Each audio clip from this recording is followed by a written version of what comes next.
Welcome to my YouTube channel Madni Talimat. Please subscribe and press the bell icon for more videos. بسم اللہ الرحمن الرحیم. معزز سامعین کرام، 5 ایسے بدبخت لوگ جن کی اللہ تعالیٰ شب قدر میں بھی مغفرت نہیں فرماتا. وہ شب قدر جس کے بارے میں اللہ تعالیٰ نے قرآن میں ارشاد فرمایا لیلۃ القدر خیر من الف شہر، کہ یہ رات 1000 مہینوں سے بڑھ کر ہے، افضل ہے، اعلیٰ ہے. تو اس بابرکت رات میں بھی، جس رات میں اللہ تعالیٰ کی رحمت کا دریا جوش پہ ہوتا ہے اور کروڑوں کی اور کھربوں کی تعداد میں اللہ تعالیٰ گناہ گاروں کی مغفرت فرماتا ہے، لیکن 5 بدبخت ایسے ہیں جن کی اللہ تعالیٰ اس بابرکت رات میں بھی، اس مغفرت والی رات میں بھی اللہ تعالیٰ مغفرت نہیں فرماتا. وہ 5 بدبخت کون ہیں؟ آج کی اس ویڈیو میں آپ کو بتانے جا رہا ہوں. آپ سے ریکویسٹ ہے ویڈیو پوری دیکھیے، دھیان سے دیکھیے. اگر کوئی گناہ ان گناہوں میں سے آپ کرتے ہیں تو پہلے توبہ کریں، سچی پکی توبہ کر کے. پھر شب قدر 27ویں شب آ رہی ہے، پھر 29ویں شب آ رہی ہے. رمضان مبارک کی جو طاق راتیں ہیں ان میں عبادات کریں اور اللہ تعالیٰ سے مغفرت طلب کریں. پہلے ان گناہوں سے پکی سچی توبہ کریں. سب سے پہلا گناہ ہے ان گناہوں میں سے شرک کرنا، اللہ تعالیٰ کے ساتھ کسی کو شریک ٹھہرانا. یاد رکھیں، حضرت لقمان حکیم نے اپنے بیٹے کو کہا تھا، بیٹا کسی کو اللہ کا شریک نہ ٹھہرانا. اور یہ بات اللہ تعالیٰ کو اتنی پسند آئی کہ اللہ تعالیٰ نے اس بات کو قرآن کا حصہ بنا دیا. فرمایا یا بنی لا تشرک باللہ، اے میرے بیٹے اللہ کے ساتھ کسی کو شریک نہ بنانا، کیونکہ ان الشرک لظلم عظیم، بے شک شرک بہت بڑا ظلم عظیم ہے. تو یہ بات اللہ تعالیٰ کو اتنی پسند آئی جو حضرت لقمان حکیم نے اپنے بیٹے سے کہی کہ بیٹا اللہ کے ساتھ کسی کو شریک نہ ٹھہرانا. اللہ نے اس بات کو قرآن کا حصہ بنا دیا. اب یہاں سے آپ اندازہ لگا سکتے ہیں اگر یہ بات اللہ تعالیٰ کو اتنی پسند ہے تو یہ ناپسند کتنا ہوگی کہ اللہ تعالیٰ کے ساتھ کسی کو شریک ٹھہرایا جائے.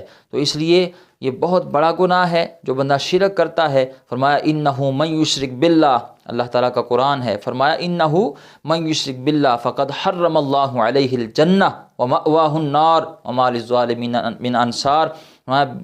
فرمایا جو اللہ کا شریک ٹھہرائے تو اللہ تعالیٰ نے اس پر جنت حرام کر دی ہے اور اس کا ٹھکانہ دوزخ ہے اور ظالموں کا کوئی مددگار نہیں. اور حضور علیہ السلام نے حضرت معاذ بن جبل سے فرمایا معاذ بن جبل اللہ کے ساتھ کسی کو شریک نہ ٹھہرانا، چاہے تمہیں قتل کر دیا جائے یا جلا دیا جائے، تمہیں قتل بھی کر دیا جائے تو اللہ تعالیٰ کے ساتھ کسی کو شریک نہ ٹھہرانا. تو پہلا جو سب سے بڑا گناہ ہے جو یہ بندہ عمل کرتا ہے، اللہ تعالیٰ کے ساتھ کسی کو شریک ٹھہراتا ہے، اس کی شب قدر میں مغفرت نہیں ہوتی. دوسرا بڑا گناہ جو بندہ یہ گناہ کرتا ہے اللہ تعالیٰ اس کی مغفرت نہیں فرماتا، وہ ہے شراب کا عادی. جو بندہ ہو جو شراب کا عادی ہے، شراب پینے والا ہے، جس نے عادت بنا لی ہوئی ہے، تو وہ بندہ جو شراب کی عادت بنا لے اس کی بھی اس رات میں مغفرت نہیں ہوتی. یاد رکھیں جو بندہ شراب پینے والا ہے اس کی کوئی نماز، کوئی روزہ، کوئی حج، کوئی درود اور استغفار قبول نہیں ہوتا، بلکہ فرمایا کہ 40 دن تک جو عادی شرابی ہے جو توبہ نہیں کرتا اس کی نماز قبول نہیں ہوتی. ٹھیک ہے جی. لیکن افسوس ہے آج لوگ ہمارے ہاں روٹین کے طور پر اور شادی بیاہ کے موقع پر وہ فیشن کے طور پر شراب نوشی کرتے ہیں. اللہ تعالیٰ نے قرآن کریم میں ارشاد فرمایا یا ایھا الذین آمنوا انما الخمر والمیسر والانصاب والازلام رجس من عمل الشیطان فاجتنبوہ لعلکم تفلحون. فرمایا اے ایمان والو، شراب اور جوا اور بت اور پان سے ناپاک ہیں، شیطانی کا کام ہے. فاجتنبوہ لعلکم تفلحون، ان سے بچتے رہنا تاکہ تم فلاح پاؤ. تو یہ اتنا بڑا گناہ ہے کہ فرمایا کہ یہ شیطانی عمل ہیں. تو اللہ تعالیٰ اس بندے کی مغفرت نہیں فرماتا جو شراب کا عادی ہے اس رات میں بھی. ٹھیک ہے. آگے فرمایا حضرت انس بن مالک رضی اللہ تعالیٰ فرماتے ہیں کہ حضور علیہ السلام فرمایا کہ شراب کے حوالے سے 10 لوگوں پر لعنت فرمائی گئی ہے. نمبر 1 شراب بنانے والا، 2 شراب بنوانے والا، 3 شراب پینے والا، 4 شراب اٹھانے والا، 5 جس کے پاس شراب اٹھا کر لائی گئی، 6 شراب پلانے والا، 7 شراب بیچنے والا، 8 شراب کی قیمت کھانے والا، 9 شراب خریدنے والا اور 10 جس کے لیے شراب خریدی گئی. تو اتنا بڑا گناہ ہے. جو بھی اس میں ملوث ہوتا ہے اس پر اللہ کے رسول نے لعنت فرمائی ہے.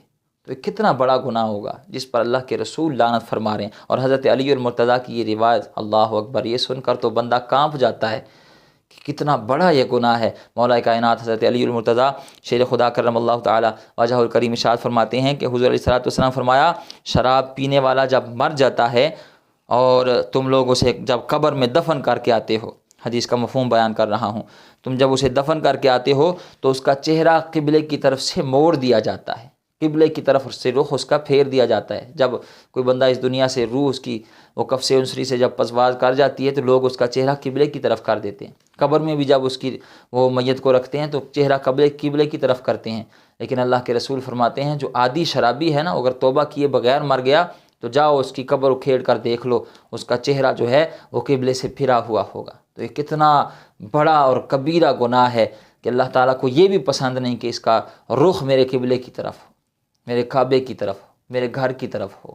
یہ بہت بڑا گناہ ہے، اس سے بچیں۔ اگر یہ کوئی بندہ گناہ کرتا ہے تو اس کی شب قدر میں مغفرت نہیں ہوگی۔ تیسرا بڑا گناہ اور تیسرا بڑا بدبخت شخص جس کی اس رات میں اللہ تعالیٰ مغفرت نہیں فرماتا وہ ہے والدین کا نافرمان۔ جو والدین کی نافرمانی کرتا ہے اس کی اللہ تعالیٰ کوئی نماز، روزہ، حج، زکوٰۃ قبول نہیں فرماتا جب تک وہ توبہ نہ کر لے، والدین کو راضی نہ کر لے۔ آج کے دور میں والدہ کی بڑی شان ہمارے ہاں بیان کی جاتی ہے اور واقعی بڑی شان ہے، ماں کی بڑی شان ہے، ٹھیک ہے جی، بڑی عظمت ہے، لیکن والد کے حوالے سے کہیں نہ کہیں ہم کمی کا شکار ہیں۔ یاد رکھیں اللہ کے رسول صلی اللہ تعالیٰ علیہ وسلم نے فرمایا کہ اللہ کی اطاعت والد کی اطاعت میں ہے اور اللہ کی نافرمانی والد کی نافرمانی ہے۔ ایک اور حدیث میں فرمایا اللہ کی رضا والد کی رضا میں ہے اور اللہ کی ناراضگی والد کی ناراضگی میں ہے۔ ایک اور حدیث میں فرمایا کہ جنت کا جو درمیانی دروازہ ہے نا، جو درمیانی دروازہ ہے، مین گیٹ ہے، وہ والد ہے، ٹھیک ہے جی۔ ماں جنت، ماں کے قدموں میں جنت ہے، یہ تو ہم نے سنا ہے اور بے شک ہے، ٹھیک ہے جی، اللہ کے رسول نے فرمایا، لیکن اس جنت کا دروازہ والد ہے۔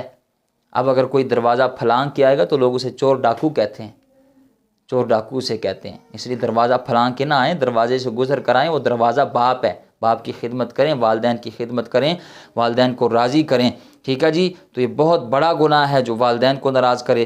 اللہ کے رسول صلی اللہ تعالیٰ علیہ وآلہ وسلم نے ارشاد فرمایا کیا میں تمہیں بڑے گناہوں کے بارے میں نہ ارشاد فرماؤں؟ تو صحابہ کرام نے عرض کی یا رسول اللہ ضرور بتائیں، ضرور ارشاد فرمایا ایک اللہ کا شریک ٹھہرانا اور دوسرا والدین کی نافرمانی کرنا۔ تو والدین کی نافرمانی کرنا، اللہ کے ساتھ شریک ٹھہرانا، یہ بہت بڑے گناہ ہیں۔ تو اس رات میں ان لوگوں کی مغفرت نہیں ہوتی۔ یاد رکھیں والدین بہت بڑا قیمتی تحفہ ہیں اللہ تعالیٰ کا، ان کی خدمت کیا کریں، ان سے دعائیں لیا کریں۔ جو کام آپ کا نہیں نہ ہوتا آپ کبھی جا کر ان سے دعا کروائیں، ان کے قدم دبا کے، قدم بوسی کر کے ان سے دعا کروائیں۔ یہ بہت بڑا انمول وہ بندے کے پاس اللہ تعالیٰ کی نعمت ہوتی ہے، تو اس سے فائدہ اٹھائیں، ان سے دعائیں لیا کریں۔ ان کے چہرے کو دیکھنے پر اللہ کے پیارے حبیب صلی اللہ تعالی وسلم نے فرمایا جو والدین کو وہ دیکھے اور ان کے دل میں خوشی داخل کرے، ان کے چہرے کی زیارت کرے، تو چہرے کی زیارت کرنے پر اللہ تعالیٰ اسے مقبول حج کا ثواب عطا فرماتا ہے۔ آج کے اس دور میں 15 سے 20 لاکھ روپیہ لگ جاتا ہے حج کرنے پہ، اور گارنٹی کسی کے پاس نہیں کہ حج قبول ہوا ہے کہ نہیں۔ لیکن یہاں اللہ کے رسول فرما رہے ہیں کہ جو بندہ والدین کو اس نیت سے دیکھے کہ وہ راضی ہوں، وہ خوش ہوں اور ان کے دل میں خوشی داخل ہو، ان کے چہرے کی زیارت وہ کرے، تو اللہ تعالیٰ اسے مقبول حج کا ثواب عطا فرماتا ہے۔ صحابہ کرام نے عرض کیا یا رسول اللہ جو 2 بار دیکھے، فرمایا اسے 2 مقبول حجوں کا ثواب۔ کسی نے عرض کیا یا رسول اللہ جو 3 بار دیکھے، فرمایا جو 100 بار بھی دیکھے نا، 100 بار بھی دیکھے، اللہ کے ہاں کوئی کمی نہیں ہے، اللہ تعالیٰ اسے وہ 100 مقبول حجوں کا ثواب عطا فرمائے گا۔ تو والدین سے دعا کروایا کریں، ان کے پاس بیٹھا کریں، ان کی نافرمانی نہ کریں۔ جو ان کا والدین کا نافرمان ہے اس کی بھی شب قدر میں اللہ تعالیٰ مغفرت نہیں فرماتا، ٹھیک ہے جی۔ چوتھے نمبر پر ہے وہ بدبخت جو قطع رحمی کرتا ہے، جو تعلق کو توڑتا ہے۔ اللہ کے پیارے حبیب صلی اللہ تعالیٰ علیہ وآلہ وسلم کے پیارے صحابی حضرت عبد الرحمن بن عوف رضی اللہ تعالیٰ فرماتے ہیں کہ حضور نبی کریم صلی اللہ تعالیٰ علیہ وسلم نے ارشاد فرمایا کہ اللہ تعالیٰ ارشاد فرماتا ہے جو شخص رشتے ناطے تعلق توڑے گا تو میں بھی اس کو اپنی خاص رحمت سے محروم رکھوں گا۔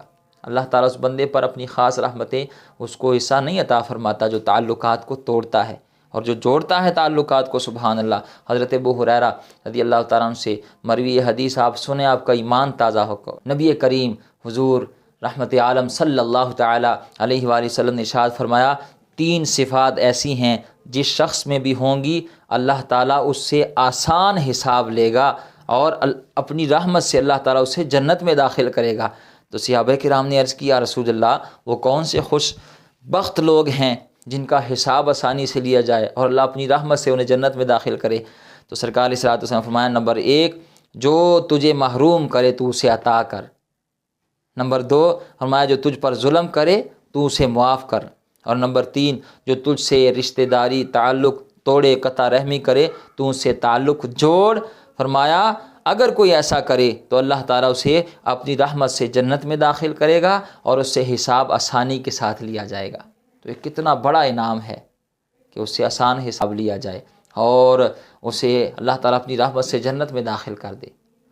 تو اگر آپ نے کسی کے ساتھ آپ کا تعلق ٹوٹا ہوا ہے، رشتہ داری توڑی ہوئی ہے، قطع رحمی کی ہوئی ہے، تو ضرور اس رات سے پہلے اللہ کی بارگاہ میں توبہ کریں، اس سے تعلق جوڑیں۔ آپ اپنی طرف سے کوشش کریں، اگلا اگر تعلق نہیں جوڑتا وہ اس کی مرضی ہے، آپ اپنی کوشش ضرور کریں، ٹھیک ہے جی، اس کے ساتھ تعلق جوڑیں۔ تو یہ 4 شخص۔ 5واں نمبر پر ہے کینہ اور بغض رکھنے والا، جو اپنے اندر کینہ اور بغض رکھتا ہے اس کی بھی اللہ تعالیٰ اس رات میں مغفرت نہیں فرماتا جب تک یہ لوگ پکی اور سچی توبہ نہیں کر لیتے، اللہ کی بارگاہ میں رجوع نہیں کر لیتے، معافی نہیں مانگ لیتے اللہ سے، گڑ گڑا کے اپنے گناہوں پر نادم اور شرمندہ نہیں ہوتے، تو اللہ تعالیٰ ان لوگوں کی اس رات میں مغفرت نہیں فرماتا۔ امید ہے بات سمجھ گئے ہوں گے۔ اللہ تعالیٰ ہمیں ان گناہوں سے بچنے کی توفیق عطا فرمائے اور ان بابرکت راتوں کی اللہ تعالیٰ ہمیں بھی برکات میں سے حصہ عطا فرمائے۔